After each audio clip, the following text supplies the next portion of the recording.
Hey all. Do another one? Yeah, we're here to talk today. I'm so unprepared. I didn't even know we were doing a thing now. We're here to talk about the year of 2023. This is a long and complex survey of the year, and I made a point to not repeat any books. I think there's one time when I did because I was like, use a couple books at once, and so, but for the most part, I really tried not to repeat books, and so there's a lot of books. I mean, I read over 150 books, so I felt like I could probably, I mean, most of them are ones you liked, and I didn't like all 150 books, but I still felt like I had enough that I could not repeat things. I don't think Sir Chong can say the same. I only read one book this year. He read like 40-something, but he liked 2. I like 5. So he's going to have a lot of repeats. So this is books this year, so you can only reference books from this year, Sir Chong. Not that came out this year, that you read this year. Okay. All right, so this is our stats. So I have to actually pull up my Goodreads stats. Pulling up the stats. I don't know if Sir Chong Pulling up them stats. remembers his stats. I can actually probably look at your stats. And pull up the stats. So this is asking the number of books you read, number of rereads, and the genre you read the most from. And that's a lot to ask. I don't know. I read 154 books, I think, this year. I don't know how accurate that is because I didn't start tracking it until about like April. I didn't decide to like re-up my Goodreads. I had like kind of let my Goodreads like just fade away for a while. So I'm not 100% sure, but I read over 150. I don't think I had too many rereads. I think maybe 1 or 2. And then in terms of the genre I read the most from, I'm going to guess it was thriller, just because I read a lot of thrillers. So, I mean, mystery, thriller, horror, somewhere in that domestic kind of thriller area. But I didn't really put my time into putting a stat sheet together. So I'll do that next year because I'll try to remember to track things from the beginning. What about you? Right. I believe I read 47 books, I want to say. Mm-hmm. Pretty sure that's the number, but also I didn't start tracking it till June. Yeah. So I might have read 48, who knows?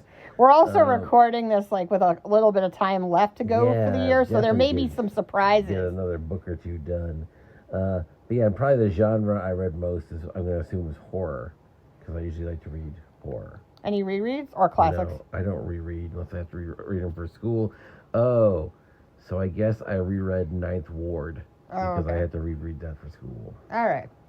So. I didn't count that in the 47. The first prompt is the best book you read in 2023. Wait, how many total pages did you read? Oh, on my Goodreads, according to Goodreads, I don't know. It wasn't that many. Because I'm curious, like, how much more you read. You read 3 times as many books as me. Yeah. But did you read 3 times as many pages as me? I doubt that, because my books are usually much shorter than yours. I read, it doesn't say. Mine did. Yeah, I don't know. It says it on my phone, but I can't. That's weird. We are going to talk about the shortest look and here, pages. This is probably 47,394 pages. Oh yeah, so it's about I was right. I was like 15,800 or something like that. So yeah, this is about 3 times. Yeah, all right. So those vernacular books killed my average. Yeah, I mean most of my books average like 300 to 400 pages, but then like the thing is, yeah, you read like some school books and then you also read like huge chunky books. Mm-hmm. All right, so best book of 2023. It's kind of a tough one to start with, but so I kind of did all. To be fair, I cheated because I went through all of the prompts, figured out my answers, and then the one that was left over that I really enjoyed was Penance by Eliza Clark, and so that one didn't really fit in some of the other prompts, so I'm going to go with that. I mean, I had probably 10 or 15 books I really, really loved this year, and I think I had 25 5-star reviews or something. Actually, that is on my review stats. I'm going to try to count here, guys. So, wow, so Chong's telling you his favorite book. All right, so she'll count live to mine. Mine's a little easier because I believe I only had 2 5-star books this year.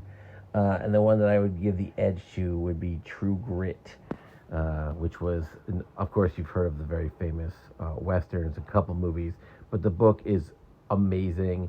So many great characters in that book. It's just a fast-paced, great tone, great mood. It's awesome. If you like westerns at all, or if you just like really excellent narrators and great characters, that is the book to check out.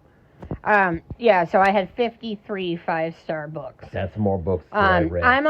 I give 5 stars a lot easier because I know we've done like a how we rate, but I tend to basically, if I can give a book, if I comfortably feel like I can recommend it to anyone, I'll give it 5 stars. And then there's books that are like 5 extra, things that are like personal favorites. And then there's books that I like a lot, but I either for some reason I don't feel comfortable like recommending them to everybody because there's some flaws, or I just think that, they weren't. Is this what we're supposed to be talking about right now? No, it's not. Okay, so moving on. So Eliza Clark's Penance and True Grit. All right, number 2, a book you were excited about and thought you were going to love more but didn't. So I'm going with The Intern by Michelle Campbell because this was so disappointing to me because earlier in the year I read It's Always the Husband by Michelle Campbell and I loved it. I gave it 5 stars, loved the book. And unfortunately, I got an arc of The Intern and I was so excited to read it and it was just not good. And it was really disappointing. The good thing is having read, like I've said a few times, I'll give a writer 3 tries, and so if I don't like 3 books in a row, then I give up on them. If I like 2, don't like 2. Is there like a little alarm I can sign Stop off? it. So every time you go on a tangent that's not related to what the hell we're talking about, the point is, luckily I have read a book I like by her, so I'm not writing Michelle Campbell off. Biddly boop. But it was disappointing. It'll be the biddly booper. Your turn. So, yeah.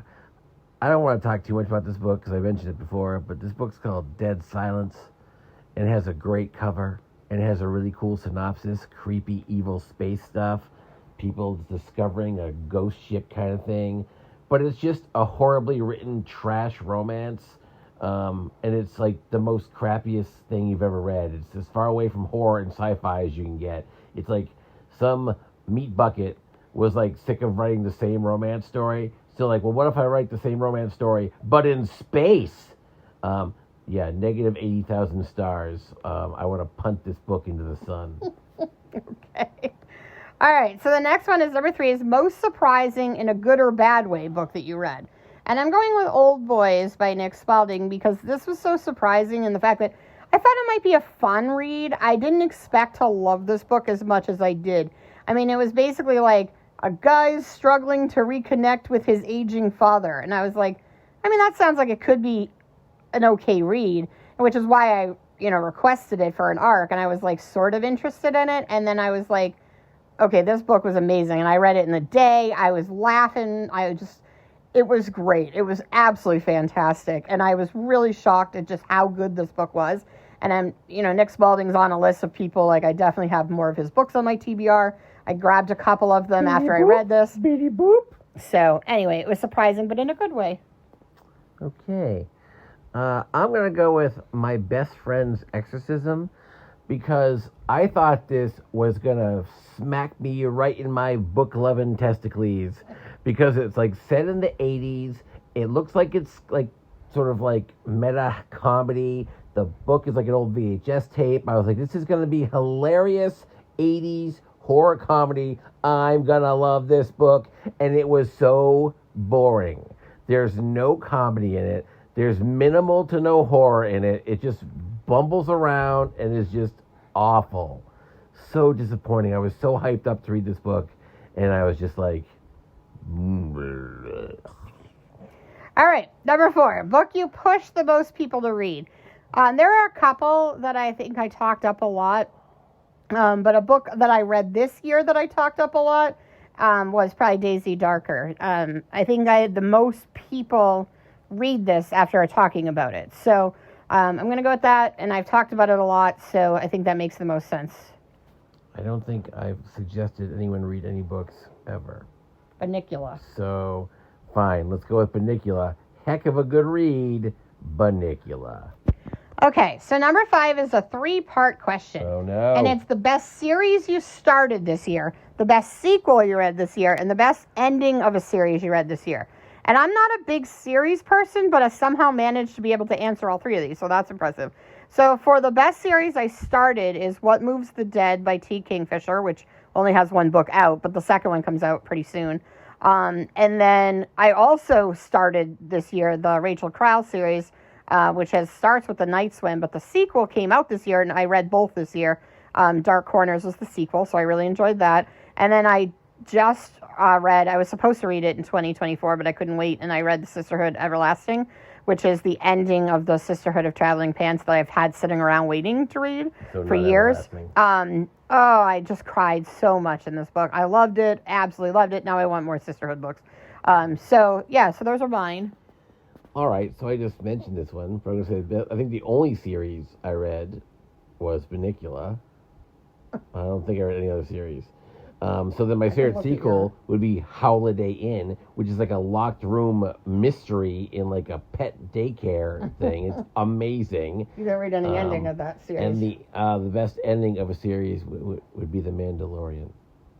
It's not a book. It's not over though either. I know, but are you sure that's the only series you read? I don't think I read any other series. I don't really read series. I'm gonna look at his Goodreads while we're here. I'm not bored to death while you're doing this. I don't think he read any series. I'm just going to guess he didn't. I mean, Clown in the Couch. You read the first book in the outrageous origin of Garfield's Pet Force. I don't know if they ever followed that up with the second one, though. Well, it says it's number 1. Yeah, well, I mean... If I would have read number 2... Jonathan Strange is going to have a sequel. Yeah, maybe. Oh, I read that crappy... What was that awful, like, detective cop thriller that I read? That was a series. Oh, The Foreign Deceit? Yeah, Foreign Deceit. But I will never continue that series because that was so bad. Did you not read Mr. Mercedes this year? That was last year. Oh, that was last year, yeah. And then they haven't had any follow-up yet to Jonathan Strange, right? I don't believe so. All right. And then you didn't read anything, and you're not going to continue. You're not continuing with the Die Hard series, so. No. All right. So the next 6 is the favorite new author you discovered in 2023, and I'm going to absolutely have to say T. Kingfisher. I read 3 of her books, and I absolutely loved all of them. They were completely different. Nettle and Bones, like a fairy tale fantasy. What Moves the Dead is like creepy gothic horror, and A House with Good Bones is like cozy horror, which I didn't think was a thing, but apparently it is. Huh? That was pornography. So absolutely love everything that I've read by her. I cannot wait to read more of her books. I love her. I just want her to like follow me around and narrate my life. That seems like a very curious turn of events. I'm going to go with Susanna Clark.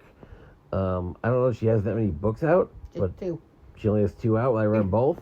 Piranesi, whatever, and Jonathan Strange and Mr. Norrell. Both those books were awesome, really well written, very clever, very different. One's like a very breezy 250-page book, and one's like a very dense historical Jane Eyre type fiction that's like 900 pages, but both of them excellent. Really enjoyed them. I would buy her next book if it comes out ever. All right, so number 7 is the best book you read from a genre you don't typically read or that was out of your comfort zone. And I'm going to go with The Spear Cuts Through Water because I've been, like, honestly starting to think I was going to give up on fantasy in general.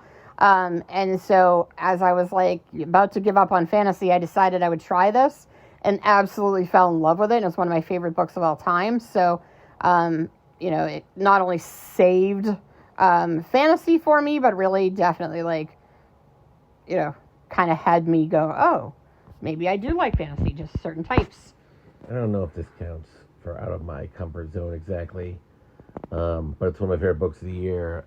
I'm going to go with All Light We Cannot See. It's historical fiction, lit fiction, which, like, I like literary fiction and I like historical fiction, but I don't read that much. Yeah, you don't read a ton historical fiction. So I'm going to count it. It's a bit of a stretch, but it's excellent. World War II kind of stuff. Very cool, very depressing, very beautiful in parts. Excellent character development. It's awesome. It won like 1 billion awards, so you don't need me to push it. All right, number 8 is the most action-packed, thrilling, or unput-downable book of the year, and absolutely the only one left by Riley Sager. I was anxious through the whole book. Like, it was one of those like fun anxieties where like you want so badly for the book to be done because you want everything. You want to know what all the like things are leading to, but you also are terrified to to get to the next page, because one, you want to, like, you don't want bad things to happen to the characters, but also, like, you don't want the joy of the potential of the story to get ruined by, like, a crappy ending. So that's always such a fun feeling, and it's so great when it ends and it didn't suck. So it was, like, perfect, because I was, like, really, like, just so excited to read it, couldn't put it down, but then, like, it just kept getting better and better, and I loved it. I'm trying to think of a book that I was, like, really hyped to, like, read super fast. I'm showing you your books. I'm going to just go with the one that told me on the cover I should read it super fast. Well, maybe the Dan Brown book, maybe. That was pretty fast. I guess Lost Symbol, I'm going to go with Lost Symbol, actually, which isn't, like, blazing fast. You know what I mean? It is written in real time. I really love things that are written in real time, and it's kind of like a mystery thing going on. So although I wouldn't say I whipped through it as fast as some of his other books, I would say I was pretty eager to get through it. It is pretty nonstop in terms of what happens. Yeah, Dan Brown's really good with, like, being fast-paced, for sure. I remember reading that book and being like, I want to keep reading. Like, we were going to a cookout, and I was like, can we just not go so I can read this book? All right, number 9, a book you read this year that you would be most likely to reread. 100% The Afterlife of Holly Chase. I think I'm going to try to reread it every Christmas, at least for a few years. It just made me so happy. It was Christmassy. It was just fun. It was cute. And, like, yeah, I can't wait to reread it.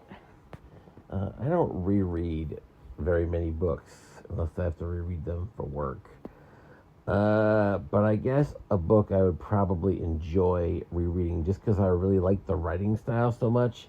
It's probably Piranesi. It's just got tremendously long descriptions of statues and hallways, and those descriptions of statues and hallways are fascinating for some reason to me. So I just really enjoyed that. So I'd be down to go back into the statue hallway place. I'm surprised you didn't go with Bunnicula. I already said Bunnicula twice. Okay. I thought about it, but I was like, I've already used too much Bunnicula. All right, number 10, a favorite cover from a book you read this year. So I actually didn't finish the book, but I'm going to go with The Priory of the Orange Tree, because the reason I picked up this book was because the cover is absolutely stunning. Love it. It's beautiful. I wish the book was as good as the cover. I really like the cover of Fairy Tale. It's really got a cool sort of like relief kind of cover, and the colors are nice and bright. And there's a cool little dog guy who's like the best character in the book by far, is like running down the little stairway. So it's pretty cool. All right, the most memorable character of 2023. All right, so I'm going to have to go with Jude from A Little Life. I mean, it's like you spend so much time in his life and in his head that it's hard to, like, let go of him as a character. I read a lot of strong characters this year, but Jude just felt, like, so real to me, partially because, like, you know, I could relate a lot to some of his struggles, but yeah, I think he was the most memorable. And again, you know, it's like 1,000 pages. So, you know, when you're reading 1,000 pages about one person, it's fairly easy to consider them memorable. Yeah, there's a couple characters that I consider here, but I think after a moment of thinking about it, I gotta go with Maddie Ross from True Grit, who's one of the best, if not the best narrator of any book I've ever read. She has so much personality. She got so much sass. She gets so much sand, other S-related adjectives. Awesome character. So great. The book's got other characters in it that are also great, but she's the number one, best one. All right, so the most beautifully written book you read this year, I'm going to say This Is How You Lose the Time War. Beautiful, just poetic, sci-fi, romance, just not a kind of thing I would have thought I would love, but just everything about it was gorgeous. I feel like I keep going back to the same few books here, but I didn't like that many books. So when you're asking me for complimentary stuff, I'm going to go here. I'm going to go with All Light We Cannot See again.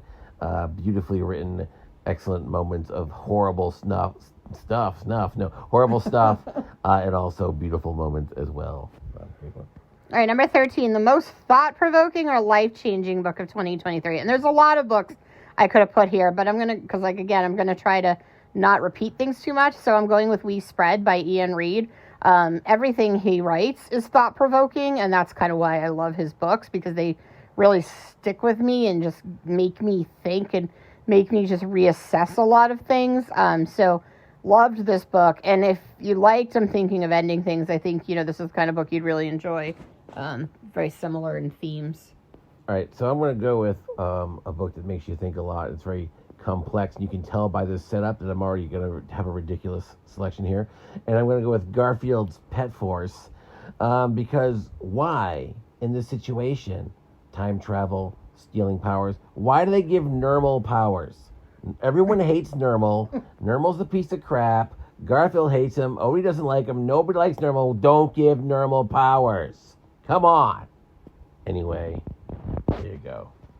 All right, so number 14 is a book you can't believe you waited until this year to finally read. And I just have to go with Sisterhood of Everlasting because I love Sisterhood of the Traveling Pants. I read all 4, flew through them, and then this came out like a couple years after, and I was like, I'm done. And then I bought it, and I was like, I want to read it. I liked the series, but I didn't know if I wanted to revisit it. It's probably kind of good to give it time because it is set 10 years in the future, so like it's nice to give it that break, but it's kind of ridiculous it's taken me as long as it has to get back to it, because at first I was like, do I really want to read this? Am I just like, is this just kind of capitalizing on something I used to like? But no, like, as I got into it, I was like, that's right, I love this series, and there's a reason I love it. So, what about you? All right, I'm going to go with Duma Key from Stephen King, mostly because I have owned this book for like 20 years. And I'm constantly like, maybe I'll read Duma Key next. And then I don't read it next. And I've probably said that like 100 times or more. And then I finally was like, I'm going to read this stupid book. I'm sick of looking at it. And so, yeah, I finally read it. And it was not that awesome. All right. So, the next one, I'm going to probably say mine, and then I'll probably pause so Sir Chong can do some research and then come back, and then we can plug in his comment, and then we'll continue on with everything else. But this is your favorite passage or quote from a book you read in 2023, unless you know off the top of your head. So I went with, because I said, the most beautiful written, so was This Is How You Lose the Time War. So I went with the line, I want to meet you in every place I have loved. Because I just thought that was such a beautiful thing. Like, I can try to explain it, but essentially, like, that's the whole book, is, like, so visceral. Like, it's basically describing how, like, all of these places that are important to this person is memory. They want their memory of all the beauty in their memories, all the things they love in their life, to be connected to their memories of this person. And like, it's just so beautiful. It's such a beautiful concept. This book is phenomenal. It's an epistolary love story, sci-fi, time travel, just beautiful. But so that's the quote. Do you know off the top of your head a quote, or should we come back to? We'll come back. All right, we'll revisit this later. All right, so I'm going to stop.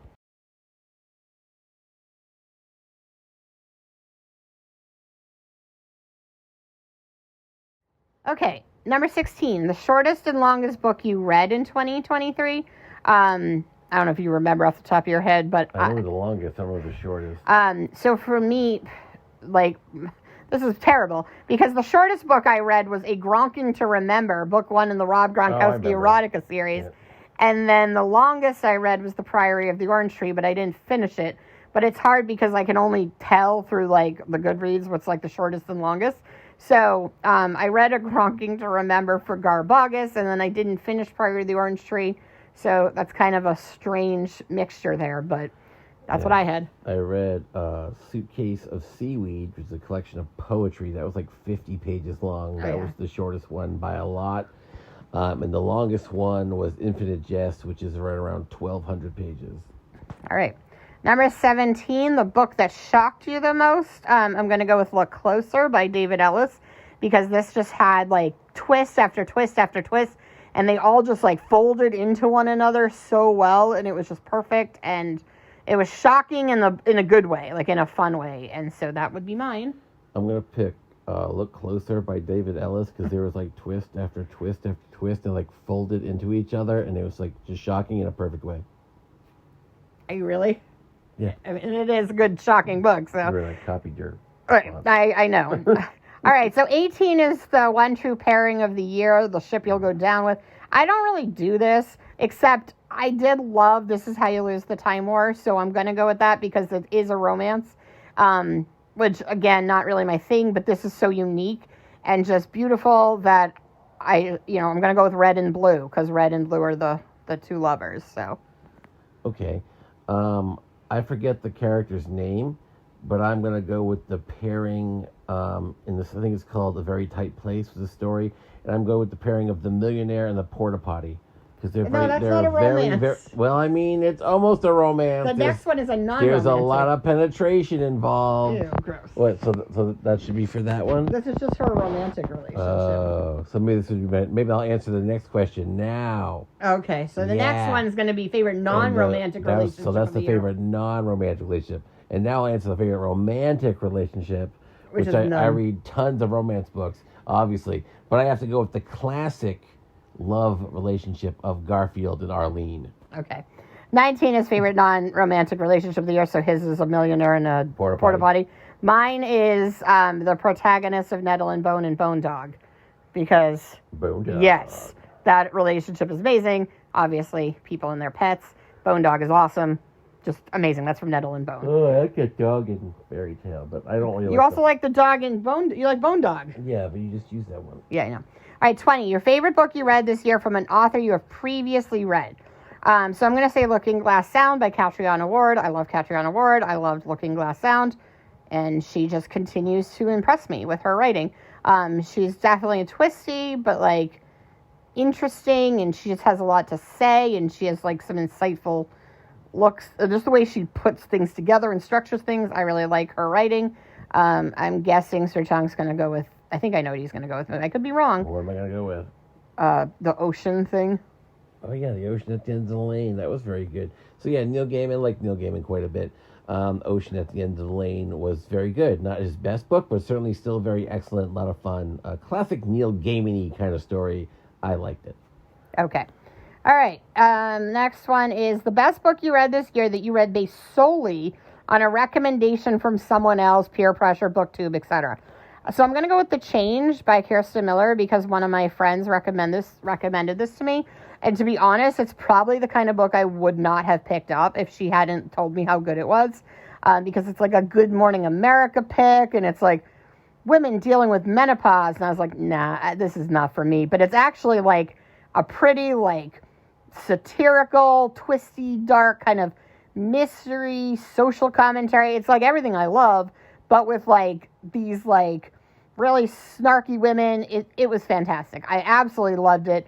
I should have trusted her. I mean, that's why I read it, because I trust her opinion on books. It's one of my best friends since I was a child, and we've always had the same, like, similar taste in books. So, I only went out on the limb because of the fact that I trust her opinion, and it was right. I think I gotta go with Look Closer again, because I get forced to read that, and I really liked it. And most books I get forced to read, I don't like. So yeah, he hasn't liked anything else I recommended, so you like Nettle and Bone. Yeah, that's true. I like some of them. The best world building or most vivid setting you read this year. I'm going to go with The Hacienda from Isabel Cañas, because I thought, one, it was very vivid and it's like Gothic, but it's, Mexican Gothic, which is a whole thing that I didn't know I needed or wanted in my life. And also it was set like during, I think, the Mexican Revolution or Mexican Civil War. And I don't know anything about Mexican history. So it was just unique. So on top of being just very vivid in terms of like the creepy stuff, there was like a little bit of world building that just felt natural to me that I was really intrigued by. Again, I feel like I read like 6 books this year because I'm going back to, Piranesi, whatever you want to call it. Because the setting is incredibly beautiful and simplistic in a lot of ways and so weird in other ways.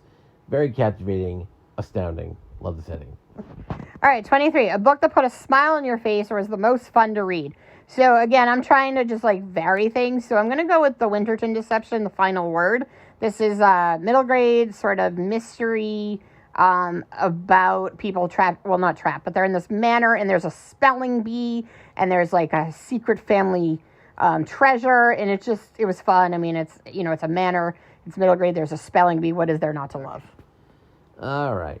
So to avoid repeating some things I already said, I'm going to go with another book that I read fairly recently. It's Just After Sunset by Stephen King, which is a short story collection that I really enjoyed. I was kind of surprised. I had kind of low hopes for this book, to be honest. But it's got a lot of fun stories in it, like very different. Like, so it's nice to see stories that are very different from one another, and a lot of them are kind of weird and entertaining. So yeah. All right, 24, the book that made you cry or nearly cry. I'm going to go with Mr. Magic by Kirsten White, which is supposed to be a horror story. And I spent the whole book like bawling my eyes out because what I like about Kirsten White's horror is that it's horror as metaphor. And I'm a big fan of horror as metaphor. And in this case, it's particularly, horror about, let's metaphor for childhood trauma. And so, I spent the whole time just like crying because I was like, yeah, childhood trauma sucks. I don't know. All the light we cannot see, probably. No, I didn't cry that long. You don't cry. So, like, what's the closest? I guess one scene made me really sad. Well, actually, Fairy Tale had a couple moments that, like, you thought the dog might die. You're like, crap. But there's a couple awful scenes in Treasure Island, actually, that are pretty sad. They're quick, and they're not, like, there's not a lot of detail, but it really made me mad. And I guess there's that, yeah. Okay. All right, the hidden gem of the year. So I'm going to go with Brother and Sister Enter the Forest.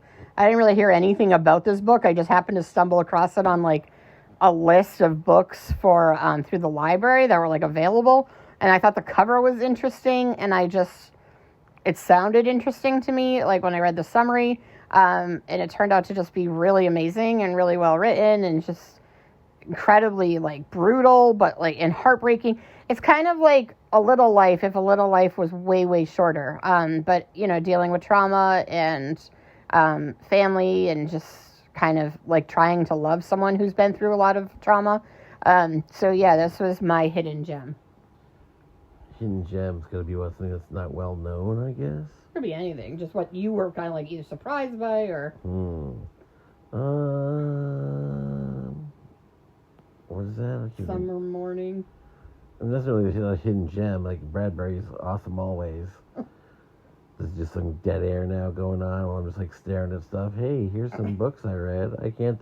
You know what? Forget it. I'm just going to go with Holiday Inn again, because I didn't think I would like a short book about this cats and dogs so much, but it's great. I got to reread these, because, like, he likes them so much. All right, a book that crushed your soul. So I'm going to go with My Dark Vanessa. I mean, it's literally like, hey, horrible abuse. Isn't that great? Soul crushing. Yeah, here's why I have to go with All Light You Cannot See. There's a couple of kind of brutal sequences in this book they're a little harsh. Yeah, they're good though. All right, so 27 most unique book you read in 2023. I'm going to go with Militia House just because it's gothic horror, but it's gothic horror set in like a military encampment in Afghanistan. So just the combination of the two is not a thing you expect to see. Like, you don't expect to be like, oh, I'm going to read this gothic horror novel set in this military encampment in Afghanistan. Right. And so it was kind of like a weird mix of like your traditional gothic horror with like sort of Catcher in the Rye-esque like narration of like a pretty miserable like guy, and just fantastic. Loved this book. All right, there's definitely two for me that I could think of, but I'm going to go with If on a Winter's Night, a Traveler by Italo Calvino. This book is very non-traditional, and I could see some people reading this and being like, wow, I love this book. This is one of my favorite books of all time. That's not me. That's not how I felt at all. I felt very annoyed. Basically, like, these two characters, they buy a book, and after they read, like, the first, like, 10 pages, the book just ends, but it doesn't end. The pages are blank. It's like a misprint. So, but you're also reading along with them, so you read, like, that first part of the story as well, and just cuts off in the middle, and they try to, like, find the story, but they never find it. They just keep starting other books. Right, so it's basically they're constantly finding other books and restarting them, and so it's just a series of stories that start and never finish. It's really annoying, and also a large portion of it is written in the second person, so he's constantly telling you what you're doing and how you're feeling, and I'm like, you're always wrong, bro. You're always wrong. it's very infuriating. The concept is interesting, and if you want something really non-traditional, I can definitely see people really liking it, but it irritated me a lot. For a book that you should have taken so long to read, you had both the Silmarillion and Black House this year, too. Oh, yeah. I had Silmarillion for like 30 years. Yeah, both of those. And like Talisman's like your favorite. That's right. I started Black House like 20 years ago, stopped, and started again. Speaking of books that I forgot I read those. Right, I'm like, oh. super irritating in style, number 28 is a book that made you mad. And I'm going to go with West Hart Kill for the reasons Sir Chuck was just pointing out, which is it was second person, but it was telling me how I was interpreting the events in this book, and that was not accurate. And also, and I went over this before, I spoiled the ending, because honestly, this ending pissed me off to a degree that, like, I can't even begin to go into. So, yeah, this book made me super angry. Yeah, I don't know if I get angry so much as I was just so fatigued. I'm going to go with Infinite Jest. Like, this book is hard to explain. It's, like, insanely long, and it also has, like, a couple hundred pages of footnotes as well that are not even in the main part of the book. They're like in the appendix. So it's like you finish this mega long book, but it's also, you got to flip back and forth to these footnotes. So constantly flipping back and forth to the footnotes kind of was pissing me off. And so that's what made me mad. Because you'd be like, oh, maybe this particular footnote will be very illuminating and interesting. And it's like, this means he liked tacos. And you're like, what the hell is this? All right, number 29. Did you complete any reading challenges or goals you set for yourself? Well, I completed my Goodreads goal, so that was a goal. I completed the readathon that I did in July. I finished that. I'm almost done with the readathon I'm doing in December, so hopefully by the time this actually goes live, I have finished that.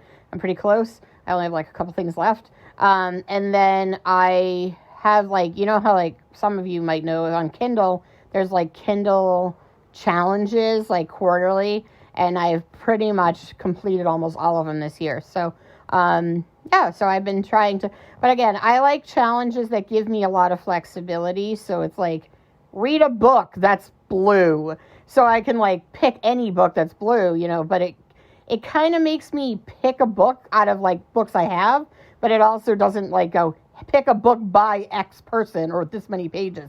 So it's broad enough that I can like, you know, pick based on mood. I forget what the heck we were talking about. Goals or challenges? Goals or challenges. You completed yours. My goal was to read some books and hopefully 20. like some of them. My Goodreads goal was to read 12 books, which I crushed that goal. in 4 times. Yeah, very easily. I mean, whatever. And then I wanted to read some books that I liked, and I did that. So, yeah. Oh, I did want to read Infinite Jest. That was on my, I got to read this absolute Titanic bucket of a book. Yeah, he's had it forever. And I finally was like, rah, and I chewed through it eventually. Also, I really wanted to read Jonathan Strange and Mr. Norrell. I've been looking at that thing forever, and I was like, finally, like, you know what? I read Fear Necessary. I liked it so much. Forget it. I'm going to read this chunk-tastic book, and it was very good. All right, number 30. One book you didn't get to this year, but it is your number one priority in 2024. For me, that's Piranesi, because I'm like the only person on planet Earth who hasn't read this at this point. I don't really know. I got to read those books you're going to make me read. I kind of want to read that sequel to Catch-22. That's something I'd like to read, probably. Closing Time? Is that what it's called? Yeah, Closing Time. All right, so the book you're most anticipating in 2024, I don't really know. Like, there's a lot of my favorite authors have books coming out. I'm not buying any books except for the ones that I pre-ordered. But I had pre-ordered like a handful of like from like my favorites. So, I mean, I'm excited for those. But I feel like, you know, I'm really excited because I'm kind of exploring a lot of different things. I bought a lot of books this year. I know I have some stuff, you know, that's like to go through the things I've gotten in the last few years. So I have a lot of really cool arcs. So I'm kind of just excited to see, because, you know, this year, even the same thing, like some of my favorites are not the books I anticipated being my favorites. And so really just excited to kind of see which ones turn out to be my new favorites. Am I going to find another writer like T. Kingfisher that out of nowhere I'm just like, wow, this is like one of my favorite writers, or like a Riley Sager that I just enjoy everything he writes? Who knows? Maybe there'll be a new person. Maybe there won't be. Maybe I'll finally read The Wheel of Time. I won't. Yeah, I couldn't tell you a single book that comes out next year. So. Or even a book that you have that you are excited to read. Didn't we just do that a second ago? No, that's which one's your priority. Oh, I don't know. I guess I want to read some books I haven't read. Oh, I just stumbled across that random Bradbury book that I didn't know we owned. Yeah. I forget what it's called, but that one. Okay. So Apples in the Sun, right? That. Golden Apples in the Sun, Yeah. yeah. All right, so the last question is, what is one thing you hope to accomplish or do in your reading or booktube life this upcoming year? I want to read a lot of the books that are in my house and then decide if they're worth keeping, and if not, get them out of my house. I have similar goals. We just need to get books out of this house. Yeah, we have too many books, and this person keeps buying more and more. Well, I'm not buying any, as we've covered. You said that months ago, and since then you've added about 780 books to our pile of books. All right, so I'm that's... not going to buy any more books. What are these boxes of books arriving? Well, I don't know where those could have come from. Anyway. You did know. Coming up excited for 2024. Yeah. Hopefully it'll be a great year. Hopefully Sir Chalk will read more than 40 books and actually like more than 3. I like 8. I just forgot a couple. Maybe his goal can be to like 12. That seems high. I don't think I'll like. Maybe, yeah, so can I give a 4-star review to 12 books? We'll see, 4 or 5 stars? I probably got to 12. Maybe. Probably I didn't. I don't think he did. Anyway, boop. Bye.